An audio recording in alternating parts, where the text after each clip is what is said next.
Educação à distância, mudando realidades.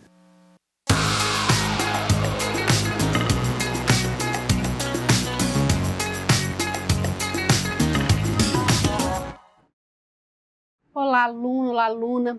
Seja bem-vindo, bem-vinda à terceira aula da disciplina Práticas Colaborativas de Estudos em Grupo 3. Eu sou a professora André dos Santos Oliveira e neste momento eu farei minha audiodescrição. Eu estou dentro do estúdio de gravação do IFRO, Campus Porto Velho, Zona Norte. Do meu lado esquerdo está escrito EAD, Mudando Realidades em letra verde. Eu estou usando uma calça cinza, uma camisa de manga comprida azul, meus cabelos encaracolados na altura do ombro e o sinal que me identifica na comunidade surda é este. Na aula de hoje, nós vamos continuar falando da pesquisa em ciências humanas na perspectiva de Bakhtin.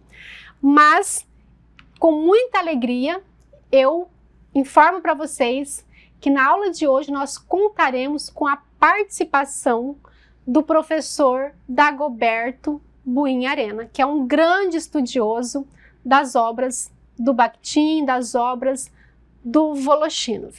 Quem é o professor Dagoberto Buin? Ele é um doutor em educação pela Universidade Estadual Paulista, Júlio de Mesquita Filho, pós-doutor pela Universidade de Évora, em Portugal, e atualmente é professor adjunto do Departamento de Didática e do Programa de Pós-Graduação em Educação da Universidade Estadual Paulista, Júlio de Mesquita Filho, em Marília. E o professor Dagoberto vai conversar, vai explicar para a gente o que é a pesquisa nessa perspectiva dos filósofos da linguagem. Professor, muito obrigada por ter aceito o convite e a palavra é sua. Bom dia, ou boa noite, depende do horário em que os ouvintes, os telespectadores estejam me vendo agora. A mim foi solicitado que eu dissesse algo a respeito da metodologia das ciências humanas, do ponto de vista de Mikhail Bakhtin. Eu vou expor, então, nesse curto tempo que eu tenho disponível, algumas considerações a respeito dessa perspectiva de metodologia em ciências humanas. Bom, inicialmente é preciso distinguir, falar um pouco de quem é Bakhtin. O Bakhtin foi um pesquisador, um filósofo da linguagem, que fez pesquisas e elaborou alguns princípios teóricos no começo do século XX, na Rússia. Quando eu falo começo do século XX, é mais ou menos entre 20 a 30 e depois, novamente, ele volta a escrever na década de 40.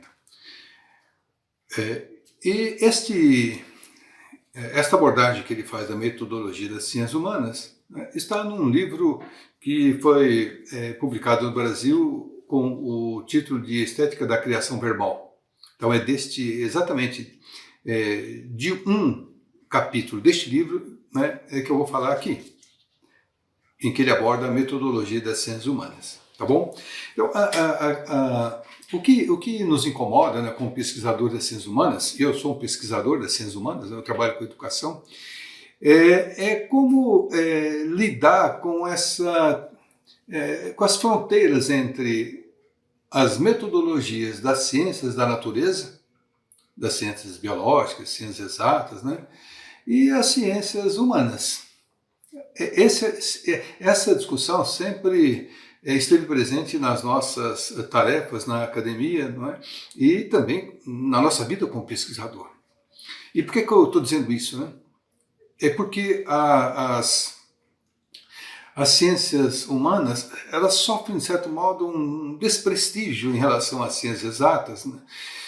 Tanto é que a gente sempre ouve falar em cientistas, e quando se fala em cientistas, se pensa em alguém com um jaleco branco, enfiado no laboratório e fazendo pesquisas.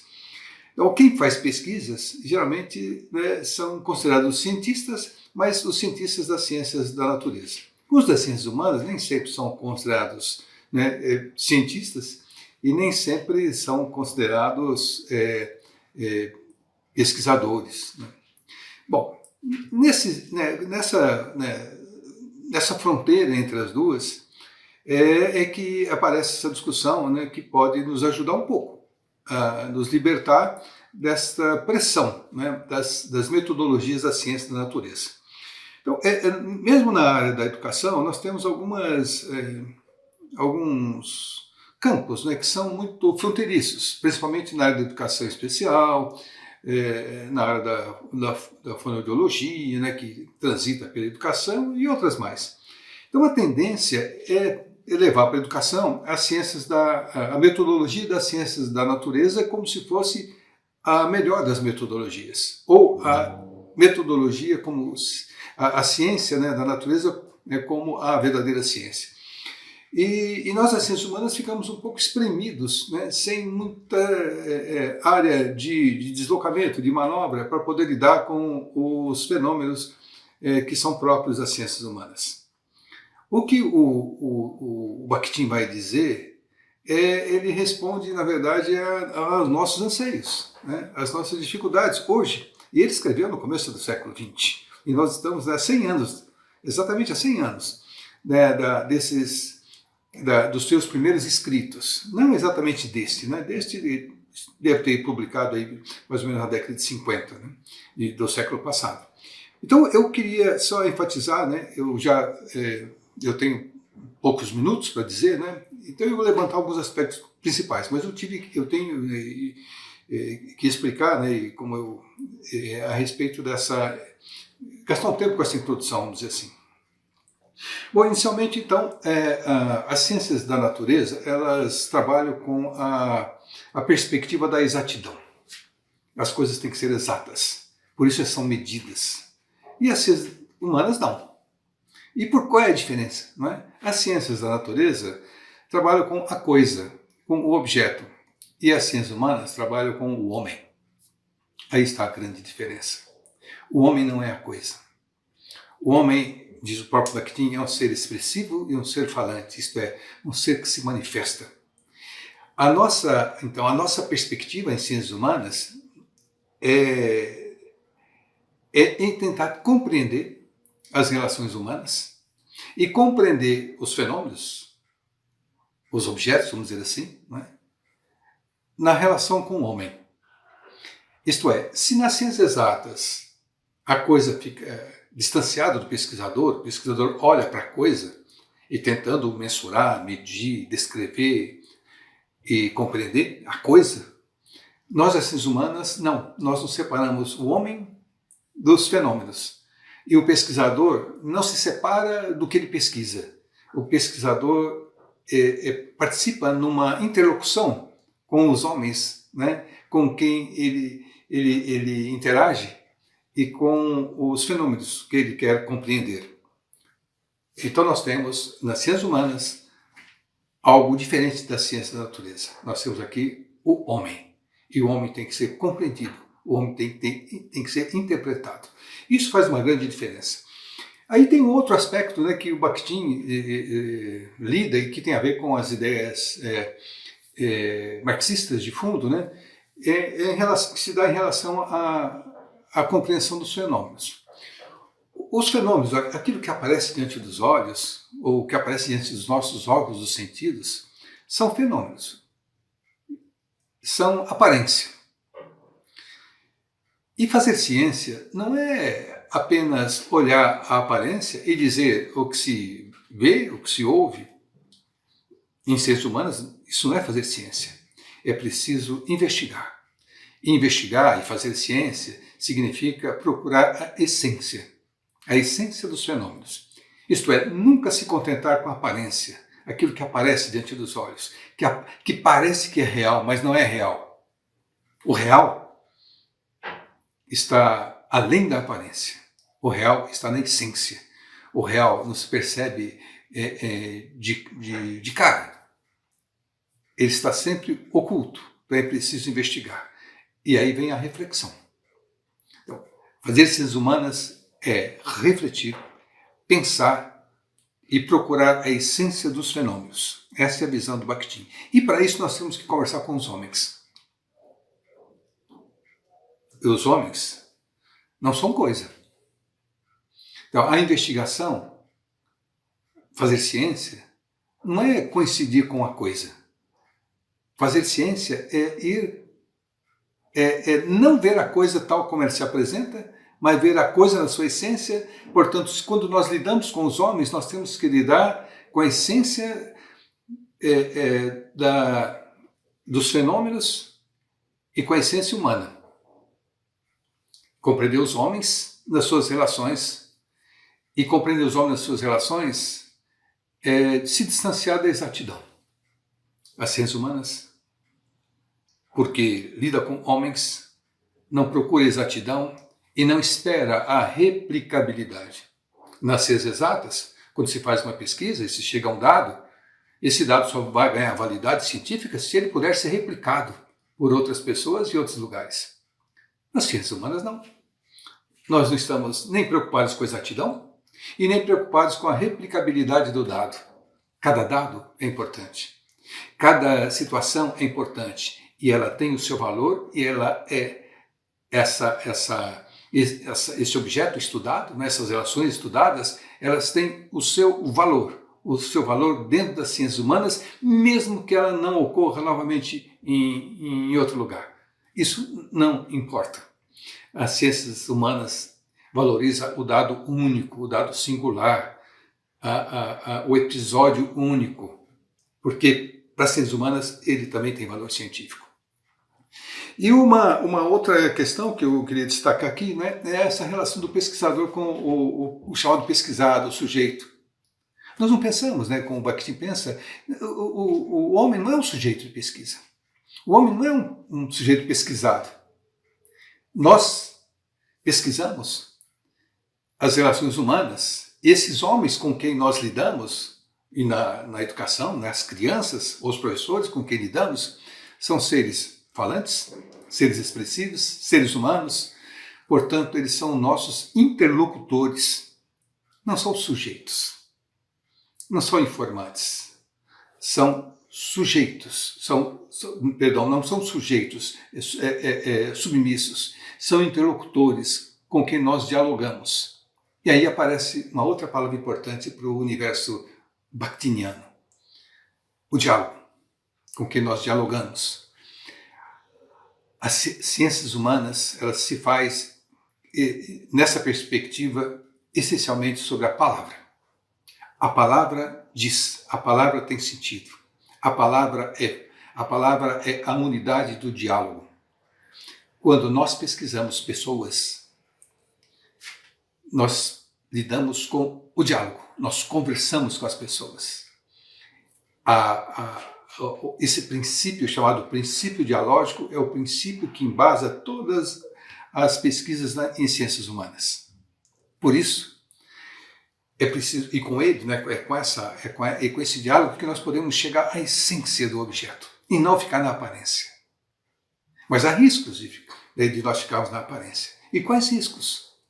O risco de ficar na periferia, de não compreender. E existem algumas armadilhas para isso? Eu acho que sim. Nós importamos da ciência da natureza a objetividade, ou a tendência à objetividade. Mas essa objetividade significa tratar o objeto pesquisado como coisa. Mas não é essa a nossa visão, não é essa a nossa perspectiva. Nós pensamos, né, num outro tipo de abordagem. Uma abordagem que o sujeito é expressivo e falante, portanto ele não é um submisso, portanto nós temos o diálogo. Mas nas ciências humanas, quando nós queremos, nas ciências da natureza, quando nós queremos obter algum dado do sujeito pesquisado, nós fazemos entrevistas semi-estruturadas ou estruturadas, ou fazemos questionários. É sabido, todo mundo sabe, que quando nós conversamos com alguém numa situação de entrevista, nós tentamos ajeitar e adequar a nossa fala ao entrevistador. E quando nós respondemos a questionários, nós fazemos a mesma coisa.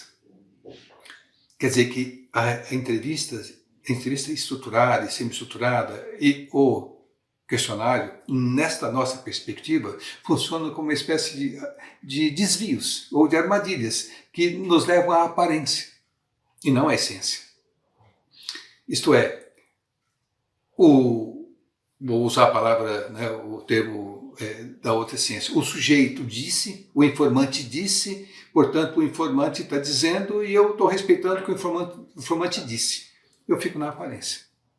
Para chegar à essência, eu tenho que usar a palavra, o diálogo. O diálogo fora dessas situações artificiais é que pode me levar à essência, à compreensão de todo o fenômeno. O diálogo em qualquer lugar. Então, quando nós estivermos conversando com os nossos interlocutores, nós temos que abrir o jogo e dizer assim, olha, nós estamos...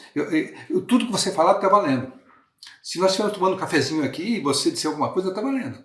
Quando nós estivermos conversando pelo WhatsApp, está valendo. Quando nós estivermos numa situação, sabe, de andanças pelo campus, e você estiver falando pelos corredores, isso está valendo. Porque eu quero chegar à essência. E o diálogo é esse diálogo natural.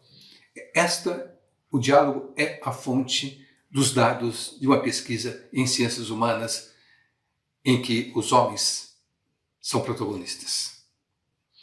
Nessa perspectiva, é preciso encontrar uma nova metodologia. Uma metodologia que possa gerar dados. E essa metodologia nós chamamos de encontros dialógicos. Nós marcamos encontros com as pessoas. Os encontros não são assim fortuitos. Pode ser que sejam, mas na verdade nós marcamos encontros. Esses encontros não são entrevistas, não são artificiais. Nós vamos conversar sobre tudo, sobre todas as coisas. Então, esses encontros dialógicos, nós podemos dizer que eles se configuram com uma metodologia de geração de dados em pesquisas humanas.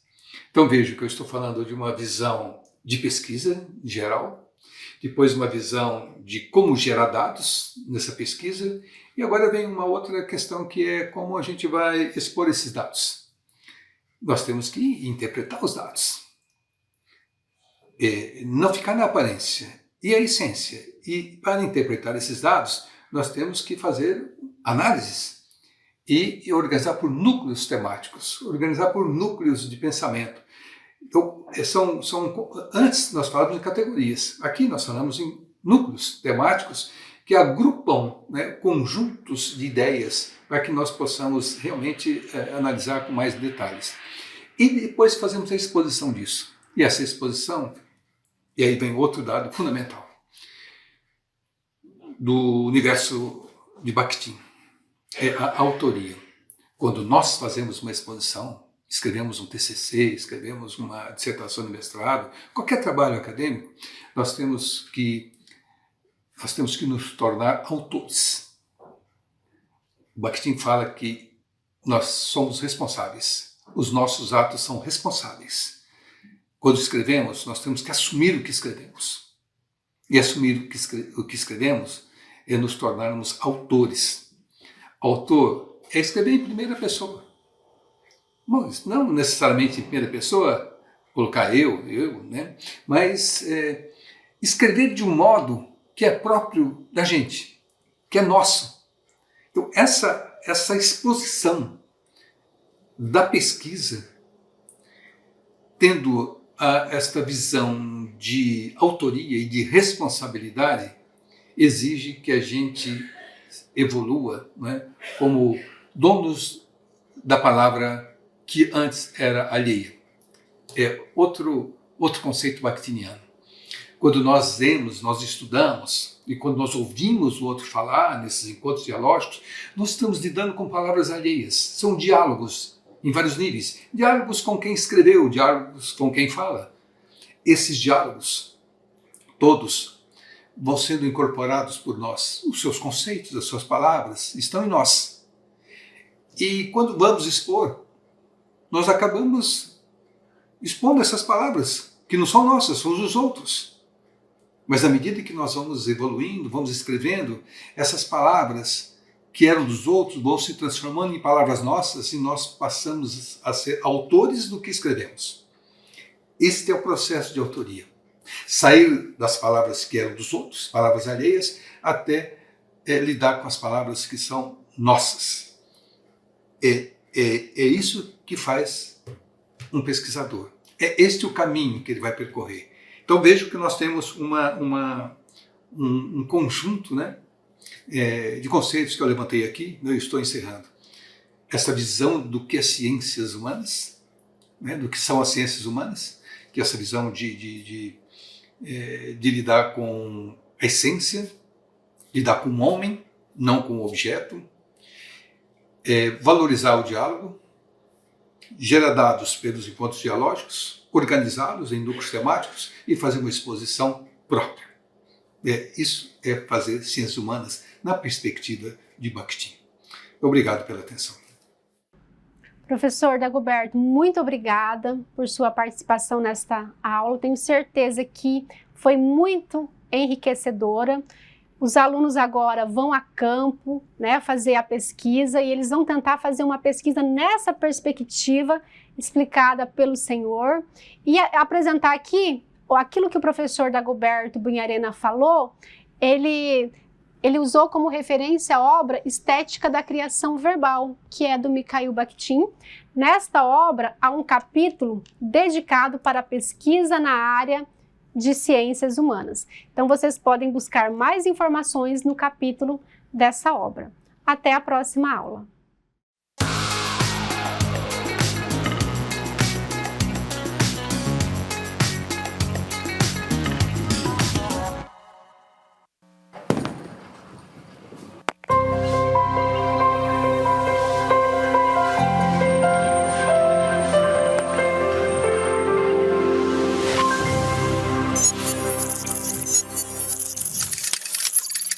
Educação à distância, mudando realidades.